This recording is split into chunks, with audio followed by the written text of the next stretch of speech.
Kumusta po kayo? Bago po ang lahat, first things first.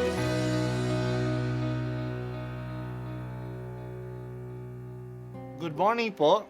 Sinisimulan po natin ngayon ang first things first. At dito po, tinatalakay natin sa unang bahagi ng umaga natin ay ang first readings na binabasa po sa banal na misa.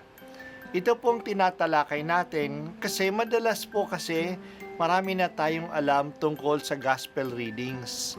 Pero konti po ang nagsasalita sa first readings. Pero ang first readings, bahagi din po yan ng Biblia, ng banal na kasulatan. Kaya susubaybayan po natin ang mga first readings, basahin po natin at kuminsan kailangan ng basahin ng 2 o 3 beses bago maintindihan kasi hindi po tayo familiar sa mga istorya at sa mga kaisipan na tinatalakay dito. Ang pagbasa mula sa aklat ni Propeta Jeremias. Jeremias, ipaalam mo sa bayan ang iyong kalungkutan.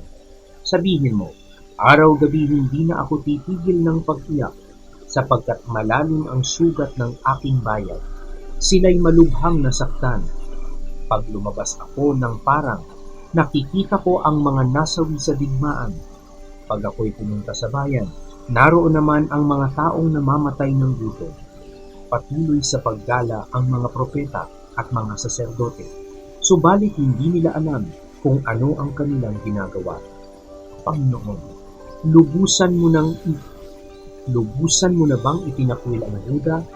Napuot ka ba sa mga taga-Siyon? Bakit ganito kalubha ang parusa sa amin? Ano pat wala na kaming pag-asang gumaling? Ang hanap namin kapayapaan, ngunit nabigo kami. Inasam naming gumaling, ngunit katatakutan ang dumating. Panginoon, kinikilala namin ang aming kasamaan at ang pagtataksil ng aming mga magulang. Kaming lahat ay nagkasala sa iyo. Huwag mo kaming itakwil alang-alang sa iyong pangalan. Huwag mong itulot na mapahiya ang Jerusalem, ang kinalalagyan ng marangal mong luklukan. Alalahanin mo ang iyong tipan. Huwag mo sana itong sirain. Hindi makagagawa ng ulan ang Diyos-Diyosa ng alinmang bansa. Hindi makapagpapaambon man lamang ang sino man sa kanila. Panginoon, nasa iyo ang aming pag-asa, sapagkat ikaw lamang ang makagagawa ng mga bagay na ito. Ang salita ng Diyos. Salamat sa Diyos. Ang unang pagbasa natin ngayon ay nagpapaalam sa atin ng kalungkutan ni Propeta Jeremias para sa kanyang bayan. Maraming mga masasakit na salita ni Jeremias laban sa kanyang mga kababayan. Kaya maaari tayong magkamali na okay lang sa kanya na masira at matalo ang kanyang bayan. Pero hindi ganyan ang damdamin ng propeta. Malaki rin ang kanyang pagmamahal sa kanyang bayan at lubha siyang nalulungkot sa mga paghihirap ng kanyang kababayan.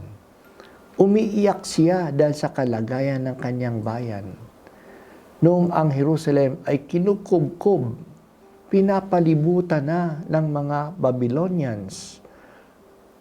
Kapag siya ay pumupunta sa parang, nakikita niya ang mga bangkay ng mga Israelita na pinatay ng mga kaaway. Sa loob ng lungsod, nakikita niya ang mga namamatay sa gutom. Dahil sa pinalilibutan na ng mga kaaway ang lungsod, wala nang pagkain ang nakakapasok sa loob.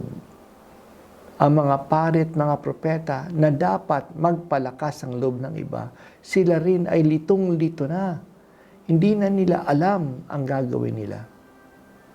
Nananawagan si Jeremias sa Panginoon na tanggalin na ang galit niya sa mga tao. Totoong nagkasala sila. Pinabayaan ng kanilang mga magulang ang kasunduan sa Diyos. Pati sila ay nagkakasala din. Kahit na ganito ang kanilang ginagawa, pinapakiusap ng propeta na kahabagan sila ng Diyos.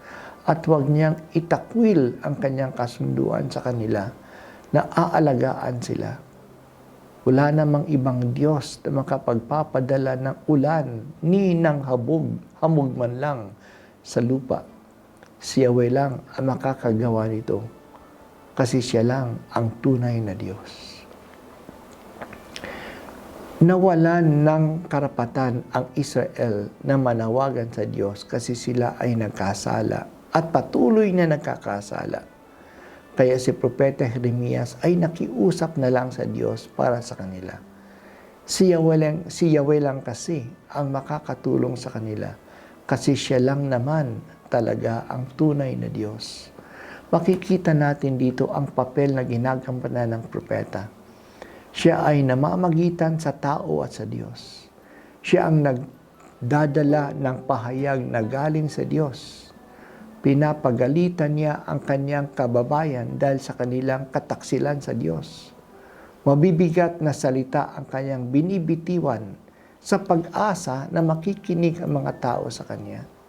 Pero siya rin ang nagmamakaawa sa Diyos para sa kanyang kababayan. Sa pag-asa, nakahahabagan sila ng Diyos. The prophet speaks against the people, but he also prays for the people.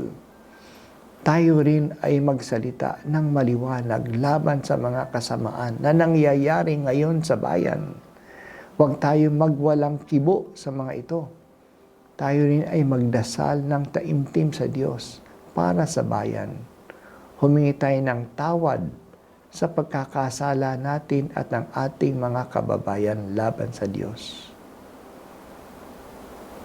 Dahil sa ngalan mo poon, iligtas mo kami ngayon. Mahabag ka sana, kami ay tulungan. Panginoong Diyos na tagapagligtas. Dahil sa ngalan mo, kami nagkasalay patawaring ganap.